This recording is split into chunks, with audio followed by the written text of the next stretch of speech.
What if the secrets to our future weren't locked in books or buried in algorithms, but hidden in plain sight, in the creatures that walk beside us, soar above us, and burrow beneath our feet?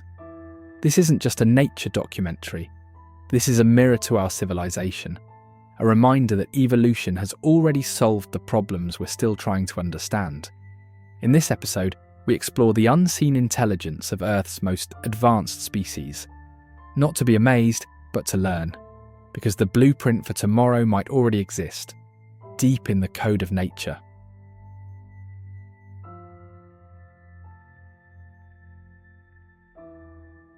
Beneath the surface of our world lies a civilization we rarely see.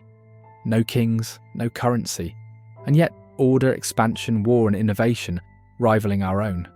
The ant, just a few millimeters long. Yet as a species, they've mastered something we still struggle with. Coordination at scale. An ant alone is nothing. But an ant colony, that's a living superorganism. Millions acting as one.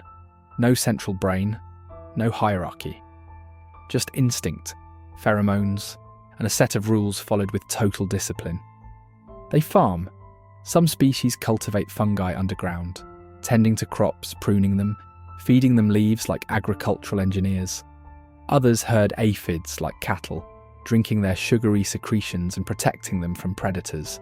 Ants wage war, raiding other colonies, taking prisoners. There are even slave-making ants who steal larvae from rival nests, raise them as their own, and force them into lifelong servitude. And they build. With no blueprint, no overseer, just pure instinct. Ants construct elaborate tunnel systems with ventilation shafts, farming chambers, nurseries, and waste disposal zones.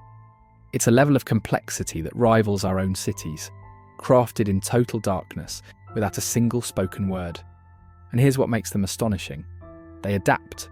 Some species form bridges using their own bodies, creating highways of living architecture. Others become living food storage tanks, their abdomens swollen with nutrients to feed the colony during famine.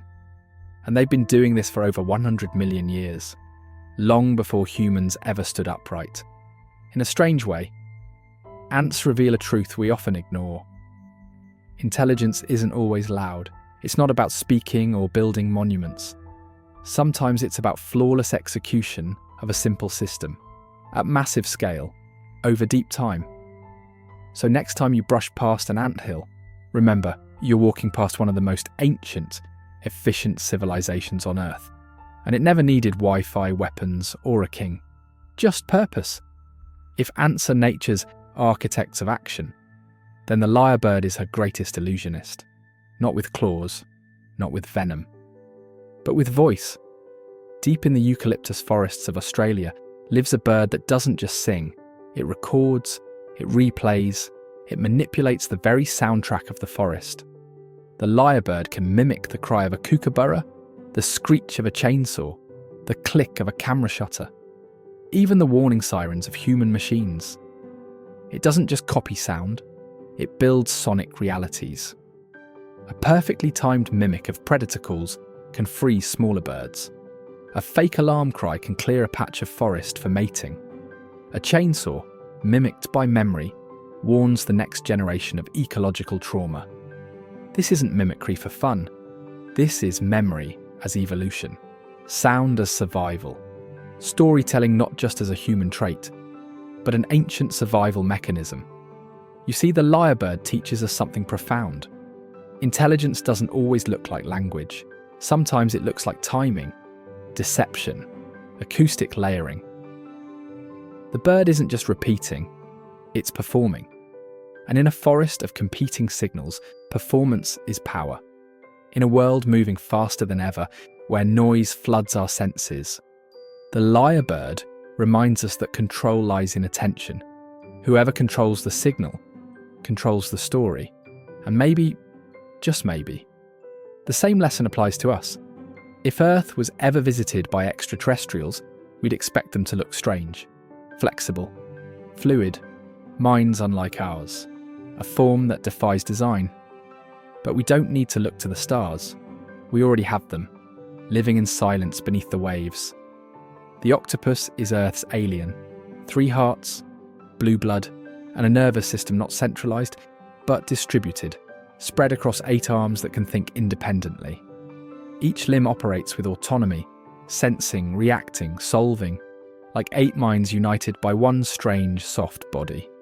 No bones, no armour, no claws, only pure adaptability. It can slip through holes the size of its eye. It can camouflage instantly. It can mimic fish, snakes, seaweed, and learn by watching.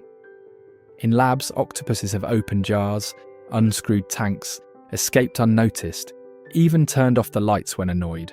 They recognise faces. They hold grudges. They remember. This isn't animal instinct.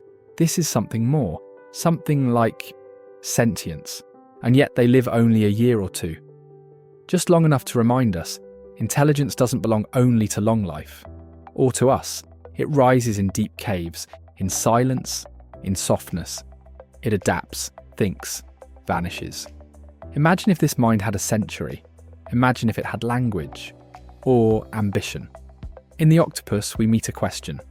What other intelligence might be watching us? Just beyond our understanding. If this moved you, if you're starting to see the hidden brilliance of nature, subscribe. This channel exists to uncover the minds we've ignored, the creatures we can learn from, and the forgotten blueprints for a future that actually works. Welcome to Echo.